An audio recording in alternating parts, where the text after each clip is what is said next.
Okay, so I'm going to make the wheel. So I'm going to do new document. I'm going to call it wheel. This is not hard to understand once you've already done it before. But if you've never done a revolve, it can be very unintuitive or a little confusing what you're drawing and how that actually makes your shape. So I want you to picture this wheel, okay? It has a type of symmetry that we call radial symmetry, right? I can take something that's radially symmetric about the center, okay? Because it's circular.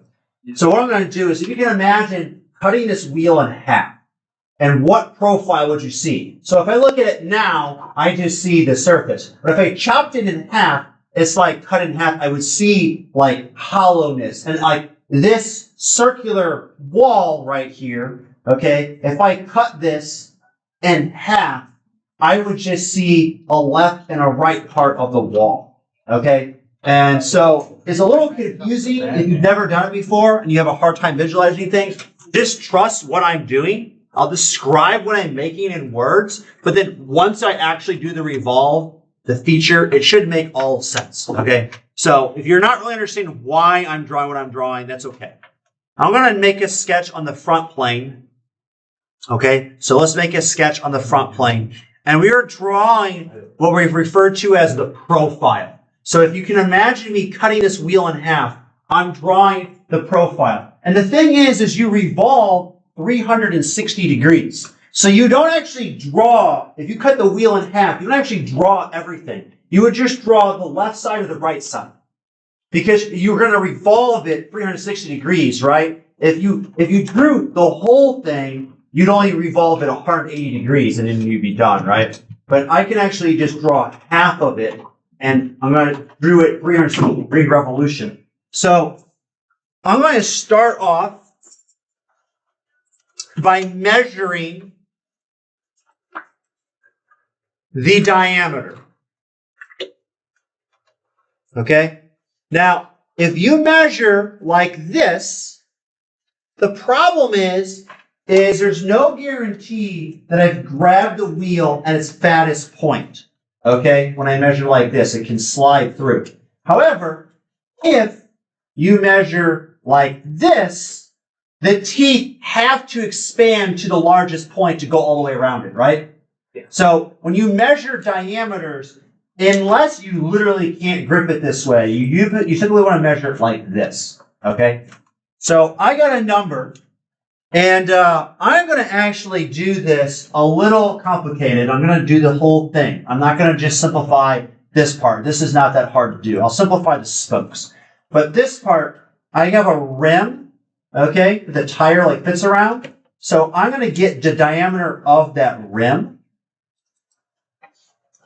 And I am getting 36.9, okay? So what I'm going to do is I am going to draw the outside right here. I'm going to draw a bottom, and then I'm going to draw a little edge. And this edge, okay, is like the outer rim, the bottom outer rim. I'm tapping with my finger. That edge right there, okay? This origin, I want you to think of as being like the center of the wheel, okay? If I were to cut the wheel in half, it's the center of the wheel, all right? And what I'm going to do is I have to measure a diameter. So you normally would think, okay, I have to have something over here. That's the other side of the wheel. But you don't have to do that. Trust me on this. If you draw a line in the middle of your sketch, like this, you can dimension to that line. I'm going to show you two different things you can do here because I want you to be aware of both. I said that the diameter, I think I said 37.9, 36.9. Okay? So this is like the center of the wheel. This is the outer rim. I measured it to be 36.9, but that's the diameter. So I'm going to dimension this. There's a couple of things you can do here. One, I can dimension this distance, but I'm not going to type 36.9 because 36.9 is a diameter, and the reality is that what I actually have physically dimensioned up there is a radius, right? This is the center of the wheel right here. The other edge of the rim would be on this side. So 36.9 would be the diameter. This would only be half of that. So you can do this in the program. You can type 36.9 and then divide by 2. So I'm going to type 36.9 slash, this is the slash key, like with your question mark on it. It's like computer symbols for divide, slash 2. And it divided it. It actually did the math for you. You should never have to do that math. Okay? The beauty of doing it this way also is I can double click here and I can see again the original dimension, right? 36.9. If I mathed it myself, then I would lose that original dimension because maybe that dimension might get called into question later, right? That's a way to do this. I'm not going to say it is the best way to do it, but I want you to be aware that you can do things like times 2, divide by 2, plus 2. You can do math formulas in your dimensions. And you should see this script F. Do we see the script F, maybe, possibly? It's telling you that it's a function and that math is behind the scenes for getting that number. Okay? So there's that.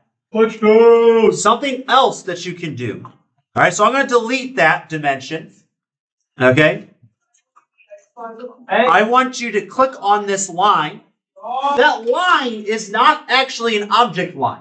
It's not actually any physical part of the wheel. It is a line that I'm simply using for reference. We call this a construction line. Construction as in it helps us construct.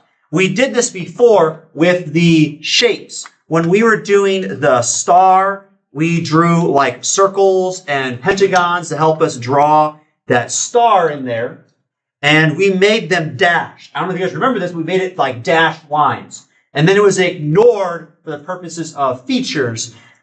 That's called a construction line. And if you have something selected, this button right here toggles it. It's next to the fillet button. You click on this, and it toggles it to a construction line.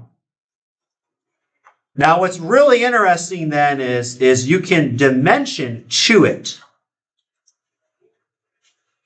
And watch this. Watch very carefully. Look up here. If my cursor is in between those two things, it dimensions the distance between those two things. If I haven't clicked yet, if I move my cursor to be on the other side, do you see how suddenly it is now mirrored that other side? It has now got it looks like a no smoking signal sign in there, or a cancel sign. That's actually a symbol for diameter. And I can actually click and place that, and I can just put the original diameter in there. And it understands, because I put that construction line, it knows that there's a chance that construction line represents a center line, which is the center of an object. And so if you put your cursor in between before you click the place of dimension, it just dimensions between those 2 points. But if you move your cursor to the other side, it expands to this, and it actually shows that it's a diameter. And then you don't have to do any math, and it's obvious why this is going from all the way out in Narnia to things I actually drew, okay? Do you have any questions before we move on? Because we're going to be doing a lot of diameter dimensions, and I want you to understand that. So you can do whichever way you want. You can do the divide by 2, or you can do the diameters. I personally think the diameters is better. It's definitely how it's supposed to be done, okay? Now I'm going to draw the rest of my shape. So I'm going to draw a vertical line, and I'm going to deliberately draw this. I'm going to do the correct shape, but I'm deliberately drawing things to like not line up. And the reason why I'm drawing things like this is so I don't automatically apply any constraints. But what I'm drawing is the correct shape. It's just not the correct dimensions. But I want you to draw something that looks kind of like that. Okay? Basically, the top and bottom, I have the rims, and then the inside's a little bit smaller. When you're drawing this, be very careful while you're drawing this, that you're not automatically applying any constraint you don't already want. So this line right here, I have a vertical constraint. This line, I have a horizontal constraint. This one's vertical. This one's vertical. But I don't have any other automatically applied constraints. I'm going to give you a spiritual moment or two to take care of that. And then we're going to move on.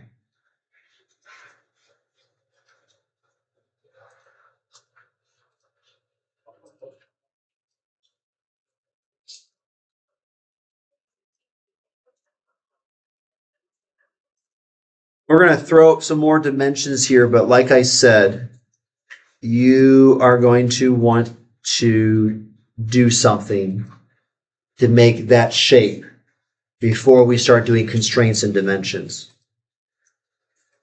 I'm going to give you a little bit more time.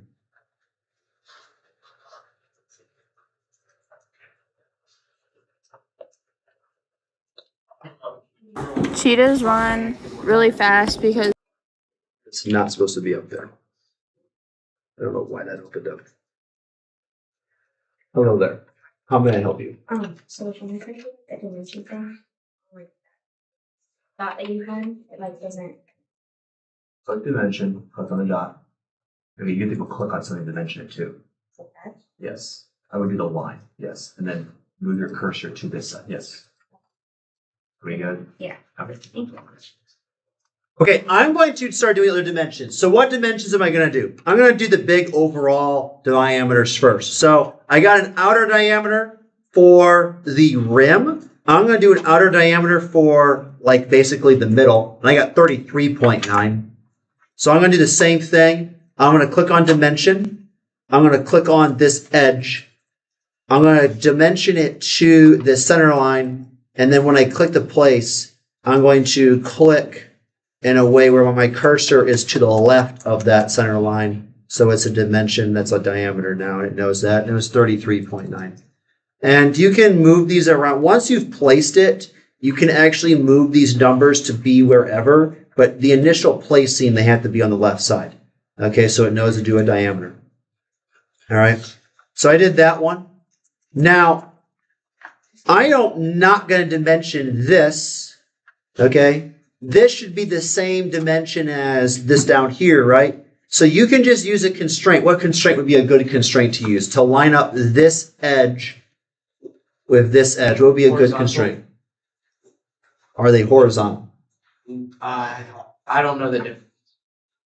Well, use your hand to gesture what direction is horizontal. But like, I don't know think you the mean tall- vertical. Vertical. Okay, vertical's up and down. Okay, so vertical, we'll do the vertical constraint. You can pick this line, but that's just going to make that line itself be vertical. Okay, so you actually need to click on a point. Like if you click on this line, it just makes that line vertical, which it already should be. You actually need to click on a point, so like I can click on this point, and then you can't make a point vertical. You have to vertically align it with something else. So then I can click on another point, and now it says vertically aligns. It doesn't matter which of these 2 points you pick. As long as that line is vertical, it doesn't make a difference. So I align this point, vertical align that point with this one right here. Okay. And then I have another diameter I need to do. I'm going to use the teeth off the top to do the inside diameter. So I'm going to fit the teeth in there. Now, it's not as easy to measure this. So what you want to do is you just want to apply a little bit of pressure so that their teeth are spread as wide as possible. because presumably I will capture the full diameter of this if my teeth are as spread as far as possible. Because if they could go further than this, and that means I'm not exactly going through diameter, I'm just at some chord that's less than diameter. And I got 29.5 or 6, somewhere around there. I'm going to go 29.5. And so that's the dimension to this inside wall. You just did a vertical constraint on just those 2 points, right? Or was there? Huh? You just did vertical constraints on just those 2 points, right? Yeah, I have vertical constraint a point from the top rim to a point on the bottom rim. Okay. It doesn't really matter which rim you pick. It doesn't matter which rim you pick first. It doesn't really matter whether you use the top point or the bottom point. Okay, 29 point. I'm going to go 29.6 actually. I think 29.6 is a little bit better. And you can clean up your dimensions and move them around.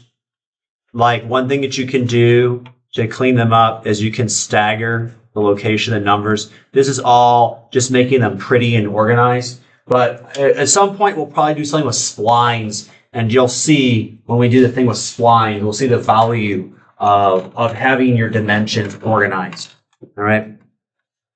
So I have dimensioned pretty much everything that goes horizontally. So now it's just about vertical dimensions. So I'm going to do the overall height. And that's pretty easy to do. I'm getting 14.5.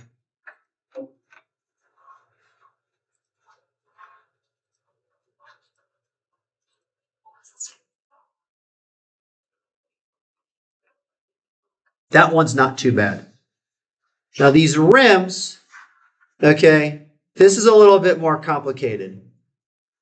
I have to figure out how wide or thick these little things are, and then how wide this thing is.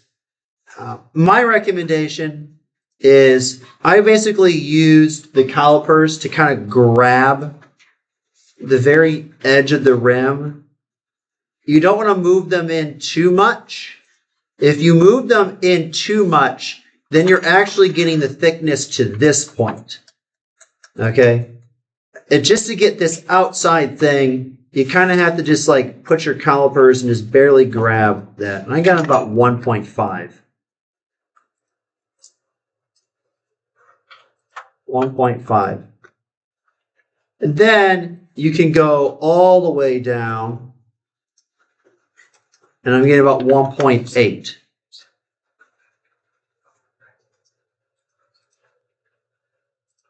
So we got 1.5 and 1.8.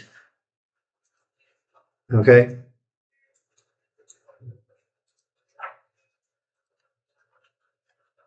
Now that locked that one entirely.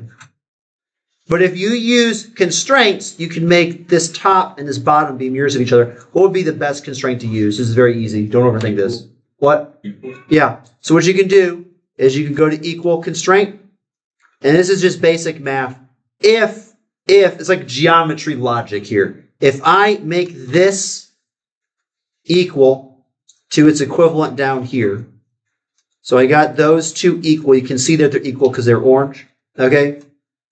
And then I make this angled part equal in length, they'll have to be at the same angle. There's no other way, right? If there's no other way, if this is the same length as this one, they have to be the same angle then, because these edges are vertically aligned. This is the same, this thing is vertically aligned. Notice how everything is black. That is a good thing. That means everything is fully constrained. Do we have any questions before we move on? Now this center line, literally irrelevant how tall it is. It doesn't matter. For good form, I'm going to use a horizontal constraint to line the top up with this, or you can use an equal constraint to make it the same height as this. That's just like good form, but it doesn't actually matter. It has no bearing on the actual success of the drawing. The only advantage of doing that is if I don't measure the height of it, the sketch is technically flagged as having unconstrained dimensions. Okay, I'm done. I'm going to click the green check mark. And I'm going to do a revolve. So here's the extrude tool. The feature tool next to it is revolve. I click on revolve. And it says faces and sketch regions to revolve. And I click on this. And then it's got the revolve axis in red. So I have to click on that box to tell it that my next clicks are going to be related to the revolve axis. And I can just go click on that center line that I drew earlier, which is technically a straight line with the construction line thing toggled, but we would call it a center line in drafting. And now I hope you can see how this revolve is working out. And once you've seen one or two of these, you should make total sense how you make revolves in the future. Okay, you're drawing a profile and then you're revolving around an axis. Notice right here it says revolve type and it says full. You could change this and you could revolve like only part of a circle if you wanted to do that. But full is for us is good enough. Do we have questions before we move on? Now, there's a different philosophy in how you do this. I could do the inside separately. I could do the spokes separately. But I am not going to do them separate. I'm going to actually do it all in one sketch. So go back to that sketch 1. I wanted to do this and get it done to show you how the revolve works. But I'm going to go into sketch 1. And I'm going to actually draw the middle. So watch what I do here. I'm going to do a rectangle.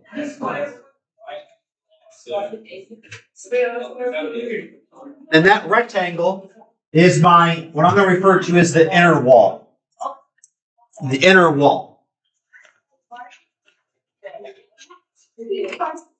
And I'm going to use some dimensioning for that, but I hope you can appreciate, and this should be pretty easy to understand, that's going to be the same height. So I'm not even going to bother dimensioning it, the height. I'm just going to set the height to be equal to this height here. Okay? Now, I got to get some dimensions for it. One dimension I need to get is the inner diameter of the hole. I also need to get the outer diameter. There's a few different ways you could do this. You could measure one of those diameters and then measure the thickness, or you could measure both those diameters. I don't care what you do. I'm going to measure the outer diameter because I think it's a lot more reliable of a measurement than an inner diameter. I'm getting 11.8. So that's the outer diameter. So I click on the outside, I go to the center line, and then I place this diameter. And I get 11.8. And then I'm going to measure the thickness. I feel like that's not that hard to measure the thickness. But you could also measure inner diameter. I don't really know if that inner diameter...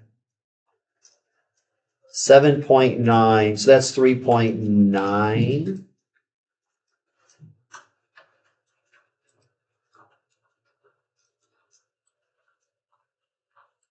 Yeah, that inner diameter measurement's kind of rough.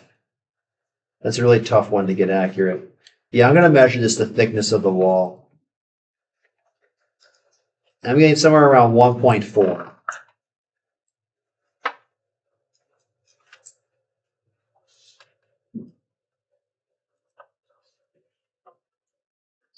Now, everybody's wheel, more or less, should be pretty similar in that regard.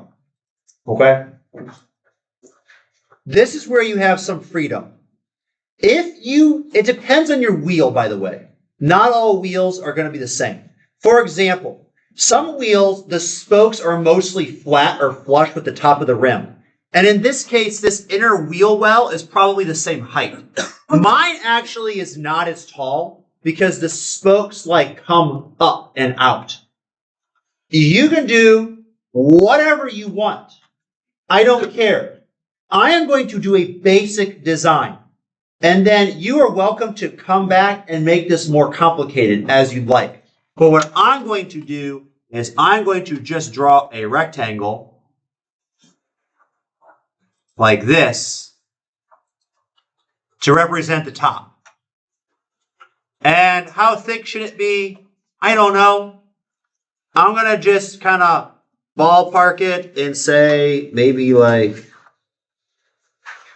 4.5. I really don't know how tall it should be. Let's just say 4.5. Wait, that's not right. My thing didn't get reset. Hold on. Well, maybe that is right. No? Yeah. 4.5. You're welcome to tweak that number later if you don't like it.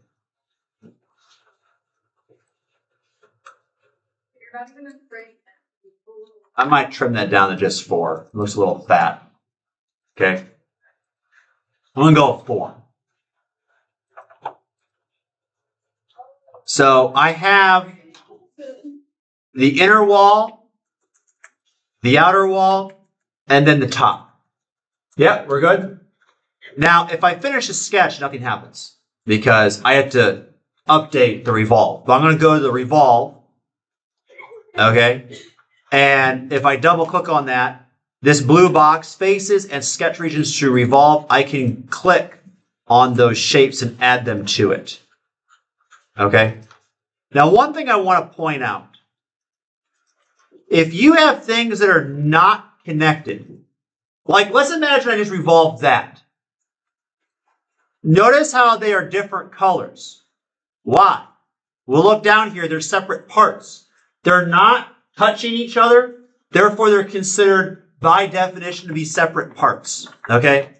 But if they join, which I do want them to join by that top section, then it'll make it only, you can see it's all blue, it's only one part. So if you're ever wondering why different features are inherently different colors, by default, like you didn't change the colors, they just already were different on their own, and you probably are going to see multiple parts down here, it's because you're extruding things or whatever, and they're inherently separate. But these are all joined by that top, so it's one thing. Do we have any questions before we move on? No. Okay, what I want to do now is I want to make cuts to represent spokes. And there's different things you can do here, but my recommendation is you draw one and then you use a circular pattern to do the rest. Okay, so this is a really good math exercise for geometry. Okay, it's really easy to understand what you want, but actually making it happen, it requires some geometry thinking. It's kind of like the star. We all know what a star is. It's not hard to understand what the star shape is supposed to look like, but actually making it required us using like a pentagon and a circle and math. So geometry math, not algebra math, but geometry math to make it happen. This is no different. So what I'm going to do is, this is going to seem a little weird, but you have a couple options. You could sketch on this inside here, and then it'd be easy to see that inside of the rim. Or you can sketch on the top. But if you sketch on the top, you have no way of seeing this edge here unless you project it. So I want you to look right here. Here's the fillet button, right? Here's the construction line thing. Next to that, it says use, project, or convert. I don't really know what intersection does versus use, but we're just going to go with the default use. Okay. So I need to see this inside ridge up here. I've put my sketch on the top of the wheel, but I need to see this. So if I click on this project button, and then I click on that inner seam or edge or whatever, it now has put a black line on top on my sketch so that I can see that. Are we good so far? Yes, yeah? Yeah? Similarly, I want to have the outside of the inner wall, which is this edge right here. So I use the project button and I click on this edge right here on the inside of the bottom view so that it shows up in the top view. So now I know where my walls are even though I can't see them. Do we have any questions so far? Any questions so far? Okay. So now what I'm going to do is I'm going to draw lines to make basically pizza slices. So if I just draw a line, don't do this, just watch. You do the triangles? I'm streaming. Slide. If I What's up, just chat? draw, hush, I'm streaming. If I just draw lines like this, okay, I got a section here, right? Yeah. Here's the problem. There's nothing that lines that line up so that, like, if I pattern this, and I'm going to do this, don't just watch, don't actually X out the sketch, right? If I cut that away, okay, and I try to circle pattern it, there's nothing to, like, make those edges line up.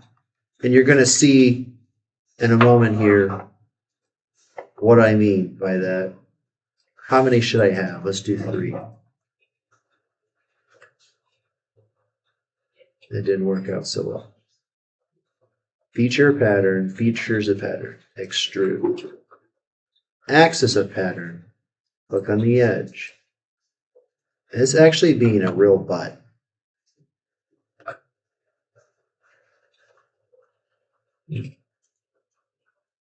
Reapply features. There we go. Let's do, how many should I do? I think 4. Yeah, 4 is 2. 5 works out. Do you see how this is not equally spaced? The difference between the top is not the same as the bottom. Do we see that? Right? Like it's like a triangle shaped, right? A spoke typically is the same width all the way across, right? Yeah. So tomorrow when we do this, what I'm going to do is I am going to draw these lines in ways where they are exactly going to be parallel to each other when I pattern the spokes. So that'll end where we are today.